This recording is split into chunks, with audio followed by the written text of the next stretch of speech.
And so this morning we're going to continue our Jesus Changes Everything series. And this is probably the topic in the passage that I have been the most excited to talk about because y'all, this morning we are talking about failure. Yeah, that's right. Like this collective, really?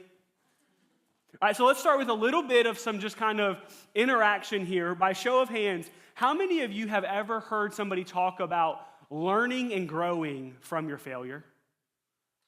Okay, wow. That's a collective everybody. Good. Okay, right, this is something that's true, right? We hear this. Fail forward. Learn from your mistakes, right? That failure is a part of growth, which sounds fantastic. But let me ask you this question. Show of hands, how many of us actually enjoy doing that? Right? Like how many of us wake up and you're like, man, I cannot wait to learn by failing today? None of us, right? That's what I expected. I did not expect a hand to go up there. And so we have this complicated relationship with failure because we know it can be helpful. We know we can learn from it. We know we can grow from it, and yet we will do everything we can to avoid it. And one study I actually read said that 1/3 of Americans are afraid of failure, which you're like, okay, but in that survey, more people were afraid of failure than they were of spiders. Which puts into context just how afraid of failure we are. And listen, part of this is just because, yes, failure isn't fun. Nobody likes to lose. Right? That's not fun. But I think it's more than just it's not enjoyable. It's that I think if we were honest, failure is emotionally threatening to us. Because when we fail, it's not just about what we did or what we failed to do. We begin to wonder what it says about us. We begin to feel things like shame, discouragement, fear of disappointing others, uncertainty about the future. And then those emotions, they hang on us, they weigh on us, and if we're honest, they're the kind of feelings that we can't shake quickly. When I think about a moment of failure, one of the ones that jumps to my mind is when I was in high school, I had become a Christian, it was time for me to get baptized, and the night before I was supposed to get baptized, I made some very bad decisions with a girl. And I remember showing up to church the next day, supposed to be getting baptized, feeling terrible. A day that was supposed to be a day of excitement, the only thing I felt was shame. A day that should have been full of joy, I felt like a fraud. And if I'm honest, as I look back all those years, back on that day, when I think about the day I was baptized, there's, if I'm honest, a cloud of shame that hangs over that memory. Because when you fail, it's not just something that you did. If we're not careful, it can begin to become something that defines us, that we think will limit us, that will negatively impact our future in a disproportionate way. And let's acknowledge, there are certain types of failures that have significant consequences, right? There are certain failures that will impact our future. But what I have learned as a follower of Jesus is that Jesus has this way of being able to change everything, and that applies to failure as well. The thing you thought that was going to take away your future, it may just be that Jesus begins to work in a way that actually gives you a future. And so this morning, I kind of want to tip my hand and just tell you where we're going and what we're going to look at. The big idea this morning is that we need to run to Jesus in our failure because he will forgive our past and restore our future. Listen, when we fail, we are going to be tempted to run in any direction other than to Jesus. But it is only when we run to Jesus that we get the ability to have our past forgiven, but also our future restored. And man, there is no greater picture of this than the life of Peter. Right? The guy who looked at Jesus in the face and said, hey, if everybody else falls away, I won't. All these other jokers, they're going to abandon you. I won't. Even if I have to die for you, I'm willing to do it. And then Jesus gets arrested, He goes before the council, and what does he do? He betrays Jesus. He denies Jesus. Look at what it says. This is how John records it. John 18:17 and 18 say this. The woman asked Peter, "You're not one of that man's disciples, are you?" "No," he said, "I'm not." Because it was cold, the household servants and the guards had made a charcoal fire. They stood around it warming themselves, and Peter stood with them warming himself. And so here is Peter in this moment standing around the fire. Yeah, there are some guards there, but the girl who asks him is a household servant. She's a household slave. She's probably a teenage girl. She goes, "Hey, were you with Jesus?" "Nah." And it's not once, it's not twice, 3 times. The guy who says, "I will die for you," goes to say, "I don't even know you." And the Bible tells us that after this moment that Peter leaves and he weeps bitterly. Right? This is a man who is intimately acquainted with failure. And listen, the Bible doesn't give us all the information about what he's thinking and what he's feeling after he fails, but it's not that hard for us to figure out the kind of thoughts he probably had, right? Like there's probably moments where he goes, "Have I failed too badly? Like Jesus called me the rock. He told me I was going to be a part of building his church. Have I disqualified myself from that? Could God still use somebody like me?" And man, like I just imagine him replaying that moment over and over in his mind. The question, the words coming out of his mouth, and then I just imagine that almost like a horror movie, he hears that rooster crowing in the back of his mind. And he feels like a failure. And that's what makes the story in John 21 so powerful. Because it shows us what Jesus does with people who have blown it. And so if you're here this morning and you've ever wondered, is my worst day too much for Jesus? If you've ever felt crushed by regret, if you've ever believed that your failure disqualified you from being loved by God and used by God, this story is for you. And so let's read it. We're going to start chapter 21, John 21, starting in verse 1. It says this. It says, "Later, Jesus appeared again to the disciples beside the Sea of Galilee. This is how it happened. Several of the disciples were there. Simon Peter, Thomas nicknamed the twin, Nathanael from Cana in Galilee, the sons of Zebedee, and 2 other disciples. Simon Peter said, 'I'm going fishing.'" I imagine it was, "I'm going fishing." You know, you've heard people say, "I'm going fishing." Technically, Galilee was northern Israel, but we can imagine it was southern. It's fine. It says, "We'll come too," they all said. So they went out in the boat, but they caught nothing all night. Which, listen, if you're a fisherman, you know this experience.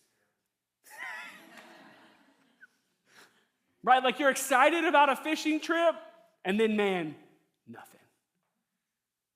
And it made sense that they went back to fishing because many of the disciples, before they started following Jesus, they were fishermen by trade. And so it makes sense that they go back to what they know. Now, here's the thing. People argue about this. Like literally, if you pick up like a study Bible or commentaries, they will argue over whether or not Peter is somehow doing something he shouldn't do because he has returned back to fishing. And it's maybe he's returning to his old life. Maybe he's just continuing in this denial of Jesus. And here's the thing. That's a compelling idea. I've heard preachers preach compelling sermons from that idea. The thing that all the scholars agree on is that there is not enough evidence in this story to prove that Peter is doing something wrong. And so whether he's right or whether he's wrong, one thing is clear. The fishing trip was a failure. They're fishing all night and they catch nothing. And it says this, "At dawn, Jesus was standing on the beach, but the disciples couldn't see who he was. He called out, 'Fellows, have you caught any fish?' 'No,' they replied. Then he said, 'Throw out your net on the right-hand side of the boat and you'll get some.' So they did. and they couldn't haul in the net because there were so many fish in it. Then the disciple Jesus loved, that's John, it's his weird narcissistic way of talking about himself, said to Peter, "It's the Lord." When Simon Peter heard that it was the Lord, he put on his tunic, for he had stripped for work, and jumped into the water and headed to shore. This is such an interesting story because you have to ask, how do they go from we can't tell who's talking to us, we can't see, either we can't make out who he is or we don't recognize who he is. How do they go from that to this is the Lord? Well, if you know the story of how Jesus called his disciples, they've seen this before. What this story is, it's a callback to Luke 5. Where Jesus first calls Peter, and the parallels are striking. Because in Luke 5, there's a whole night of fishing with no success. There's this dude who questions, hey, you guys catch anything? There's this command, hey, throw your net in again, which, for the record, right, we think about throw your net on the other side of the boat. We are acquainted with large boats. Think about the width of a fishing boat. Right? Like in 1986, I think they found this first century fishing boat in the Sea of Galilee that would have been from the time of Jesus at its widest point, 7.5 feet wide. Right? It's not like this is a cruise ship, and by taking the net from this side to this side, it's making a difference. Not at all. I'd be like, Jesus, I don't know if you know how water works. 7.5 feet, that's basically inches. But in both stories, they go, okay, they throw the net on the other side, and they haul in a miraculous catch. And here's what I think is happening. I think that Jesus is intentionally taking Peter back to the beginning, to the first moment they met, to the time that Jesus called him, to the moment where grace interrupted his ordinary life. And this is so beautiful, because I think that Peter is still struggling with the weight of his denial. I think he is still carrying around shame. And so what does Jesus do? He brings him back to the beginning. It's almost like he's saying, hey, Peter, do you remember the first time I called you? Do you remember who you were then? Like before you had tried to prove anything, before you earned anything, before you had done anything, I loved you, I called you, I wanted you with me. And so what makes you think your failure has changed that? Right? This is so beautiful. And so the similarities could not be more striking, but there is one important detail that's different. Because in Luke 5, when Peter realizes who Jesus is, he says, "Oh Lord, please leave me. I'm such a sinful man." This moment that he realizes he is interacting with God in the flesh, he's like, please, get away. John 21 is so different. Because when he realizes it's Jesus, he doesn't tell him to go away. What does he do? He jumps into the water. Like he must have been a good swimmer. Listen, it'd have been quicker. If I'm in the boat, I'm like, guys, let's go. 'Cause I'm not a good swimmer. I can get there quicker if I'm in the boat. Not Peter. Man, he dives in the water, and I think it's such a beautiful picture for how we should respond in our failure. Just like Peter, we need to run to Jesus in our failure. Run to Jesus in your failure. And my guess is that when you fail, you have a tendency of where you run. Right? For some of you, it's to something, it's to an outlet, it's to an escape. How many of us, when we fail, do we run to Jesus?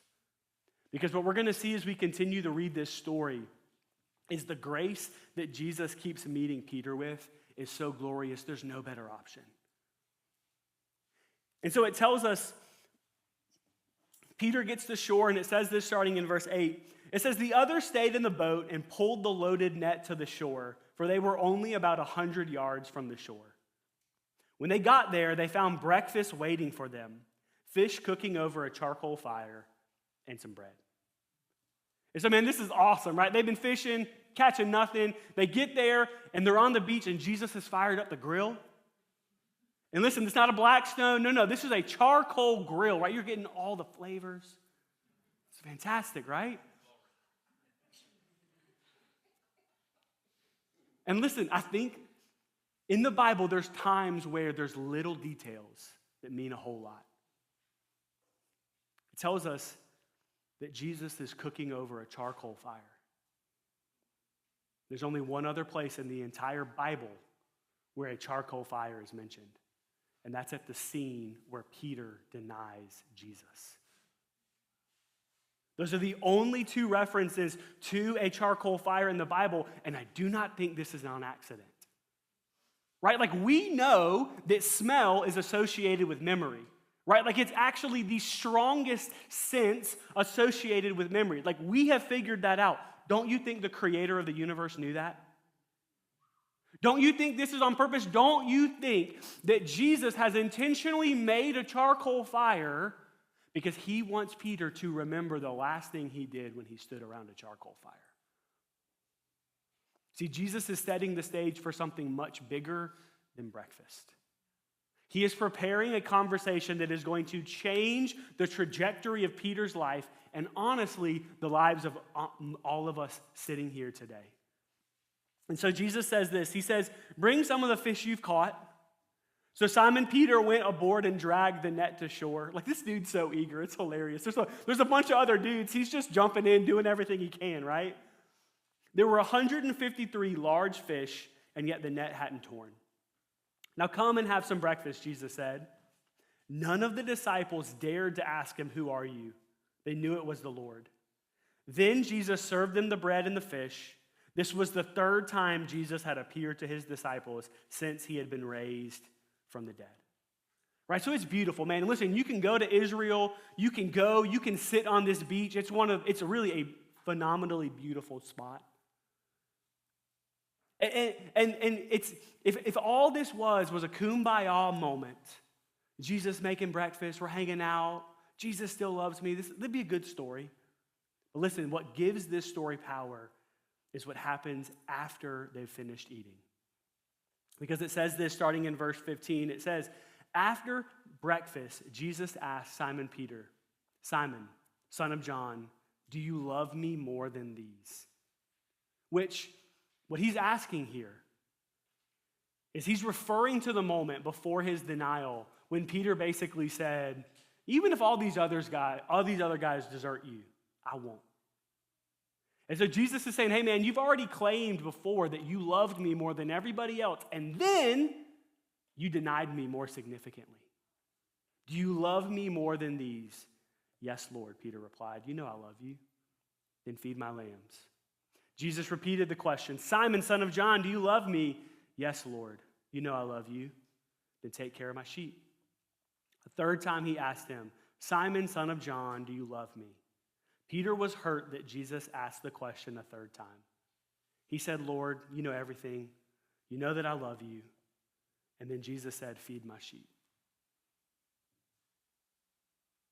3 times he asks him, because 3 times he denied him. Listen, Peter wasn't the smartest guy. He wasn't the sharpest tool in the shed, you know? And even he understood in this moment, this is going back to the moment of my denial. Jesus asked the kind of questions that cut. But he is not asking them to cut him just to watch him bleed. He's asking him questions that cut him like a surgeon to heal. And so I don't typically take time to talk about how things have been misapplied or misinterpreted, but for this story I want to.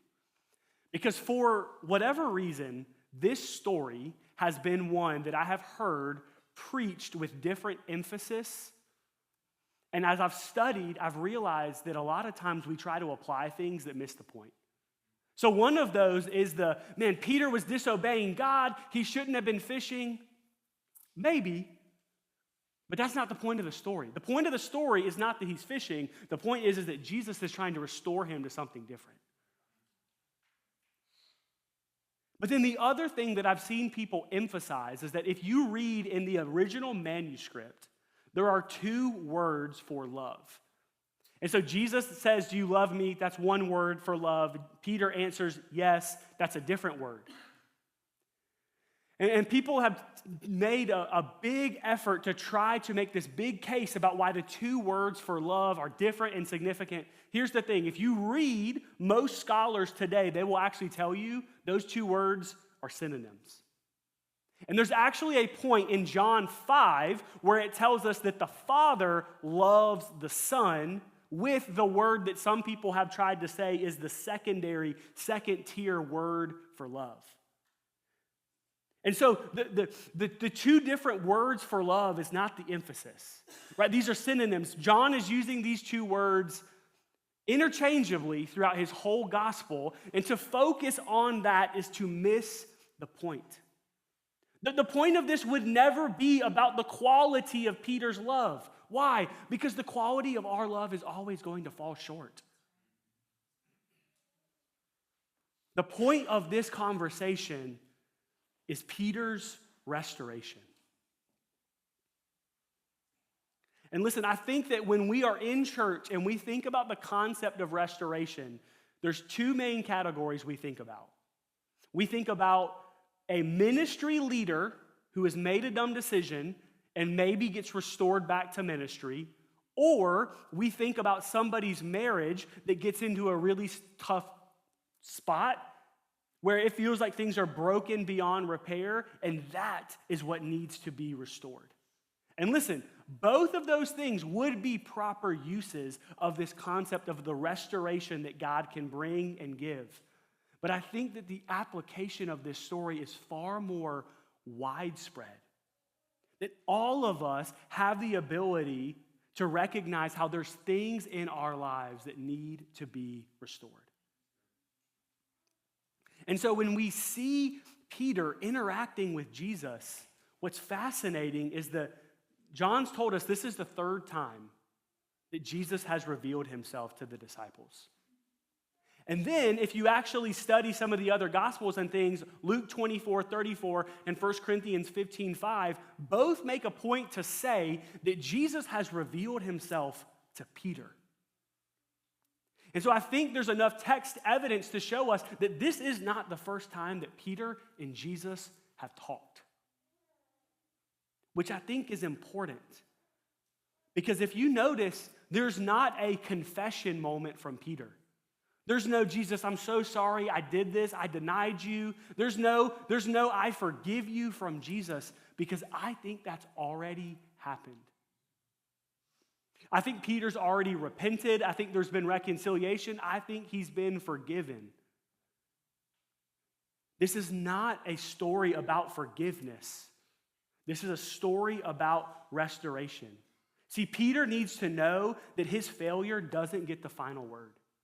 He needs to know that he hasn't been disqualified, that in Jesus he has a future. And the reason that this interaction has an audience is that Peter had failed publicly, and so Jesus was making sure he was being restored publicly. He makes sure that all the other disciples know this guy is still in the game. He still can be used by me. He still is capable of leading you and leading my church. And so when we meet Peter, Peter is not a man wondering whether Jesus loves him at all. Peter is wondering whether Jesus can still use him. And this is why I think this is so significant, is that if you're in here this morning and you're a follower of Jesus, then you've lived in this tension that Peter's in right now. Because I don't think it's a thing where Peter doesn't think that Jesus loves him. I don't think he thinks he's not going to forgive me. It's not that. I believe he loves me. I believe he's forgiven me, and yet I still feel like a failure, and I don't know if he can still use me.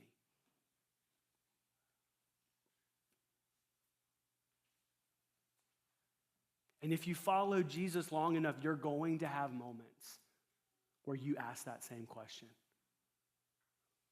Right? I think back to one of these seasons of my life where God had been stirring in me and leading me towards pursuing ministry. And I remember getting a call from my mentor. He had started a church in Indiana. He's like, hey, you guys are graduating, you're getting married. Will you come up and will you help me start a student ministry? And after talking with Lauren, it became really clear it was not the season for us to go. And I told him no. We finished out, we got married, all the things, and I remember there was this idea in my head that the church that I was at was going to be where I was going to work. And then we graduate and we find out that church has a hiring freeze. They are not hiring anybody for an undisclosed amount of time. And I remember thinking, I've missed my shot. And so I remember, man, I got a job in a tile warehouse, slinging tile, making deliveries, unloading full house worth of tiles in the summer. I'm questioning my life decisions. I'm like, here I am with a heart to serve the Lord. Here I am with a college degree, and I am delivering tile and sweating my face off in the middle of the summer. What have I done? And I remember one day I was driving down 85 towards Greenville. I'm stuck in traffic, as you are. And I'm just wrestling internally. Like, God, have I missed my shot? Was that going to be my one opportunity? Did I say no to the door you are opening me? Is my future that I think you've been leading me towards, is the future over because I said no? And man, I remember we're just creeping along. And I guess I was on 385 because we start going past the Roper Mountain Road exit. And out of the corner of my eye, I catch a glimpse of the building that used to be a church where I actually gave my life to Christ.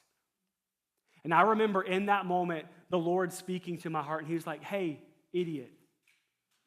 Hey, melodramatic Zach. If I could bring you from Spartanburg to a church in Greenville to meet me, why would you doubt where I can take you? And I think that what we're seeing in this encounter with Jesus and Peter is the same kind of thing. That failure and regret, though they make you feel like the future is gone, like you've missed the moment, like God is done with you, that Jesus isn't just going to forgive your past, he's going to restore your future. And so, man, for some of you right now, you're carrying regret as a parent. You think back to when your kids were little and you go, man, I was not present like I should have been. Or maybe you think and you're like, man, when my kids were little, when I had the ability to influence them, I wasn't taking my faith seriously, and I feel like I've failed them. For some of you, the failure you feel is in your marriage, right? You've said things that have wounded your spouse. You've done things that have broken trust, and you think that what is broken can never be repaired. For some of you, it's in your career. You got your shot at that dream job, and you blew it. And you wonder if you've missed your chance. For some of you, maybe like Peter, it's spiritual. Maybe you walked away from God for a season. You denied Jesus somehow in what you said or what you did. And let me tell you what this story teaches us, is that your worst day does not define you. Jesus still has a purpose for your life, and he can still give you a future and a hope. The thing that you think disqualifies you, Jesus is going to step in and use, not only to transform you, but to give you a future and a hope that you could never expect or imagine. The question isn't, am I going to fail? The question is, what am I going to do when I fail? Am I going to run and hide, or am I going to run to Jesus? Because that's what Peter does. And this is why it's so important that we run to Jesus, because where Jesus is, healing is. It is closeness to Jesus that drives out shame. That's what Peter knows. It is closeness to Jesus. It is proximity to Jesus that's going to drive out his shame and give him a future and a hope. And I think that what Peter shows us is the quicker we run to Jesus, the quicker the healing and the restoration begins. And so, man, Jesus, he has this way of being like, hey, you still have a future. And then I love the way he finishes this conversation, because he gives them the same invitation he did at the beginning. Look at what it says in 18 and 19. It says, I tell you the truth, when you were young, you were able to dress You were able to do as you like. You dressed yourself and went wherever you wanted to go. But when you're old, you'll stretch out your hands and others will dress you and take you where you don't want to go." Jesus said this to let him know by what kind of death he would glorify God. And then check this. Then Jesus told him, "Follow me." So notice this. Jesus is telling Peter, one day you are going to die for me. Right? When he's talking about this idea of stretching out your hands, that's a reference to being crucified. And so the guy who once said, "I will die for you," and then failed, he's going to get another shot. Another shot to live for Jesus, another shot to lead for Jesus, to suffer for Jesus, and ultimately to die for Jesus. And what church history tells us is that Peter was crucified, except he requested to be crucified upside down because he didn't consider himself worthy of dying in the same fashion that Jesus did. Peter's failure was not the end of his story. And I love that after all of this, Jesus basically looks at him and goes, "You still in? You still with me?" And by the life he lived, we know Peter's answer was yes. He became one of the central leaders of the church, the pillars of the Christian faith. Why? Because Christianity is not just a message of forgiveness, it's also a message of restoration. That Jesus did not just come to forgive your past. Listen, that is good, that is right, that is glorious. We need our sins forgiven, past, present, future. But listen, what is so beautiful about what Jesus does is that he's not just able to forgive the past, he is able to rewrite the future, even if some of the decisions we've made have taken things off the table. He is able to restore a future that doesn't make sense. Y'all, I remember this. There's this joke from people who knew me in high school because I was a hothead. There was this one incident that happened at Riverside High School where it's possible, hypothetically, that I fought one of my own teammates. It's possible. Hypothetical. It definitely happened. And it's a day that will live in infamy and that I still get made fun of. But let me tell you, what was really cool was about 5 years ago, I got invited to speak at Riverside FCA. To walk on the campus of a school where I had literally gotten red carded for punching and cussing out one of my own teammates. I'm now getting to go tell high schoolers about Jesus. If that is not a example of the kind of restoration that Jesus can bring, I don't know what is. Jesus doesn't just forgive your sins and tolerate you. He restores you, gives you a future. And so if you came in this morning carrying shame, maybe there's something that you just can't stop replaying in your mind. There's a moment you wish you could undo, and you've been wondering, can Jesus still love somebody like me? Could Jesus still use somebody like me? John 21 answers yes. Your worst day doesn't define you. Your failure isn't final. Jesus still calls people like Peter and saves people like Peter and restores people like Peter. And like Peter, what we have to do is just run to him. He can forgive your past. He can restore your future. For some of you, the thing you need to hear today is that Jesus isn't done with you. That you haven't gone too far. You haven't sinned too much. Where your grace is great, his mercy is greater. Not just to forgive the past, but to restore the future.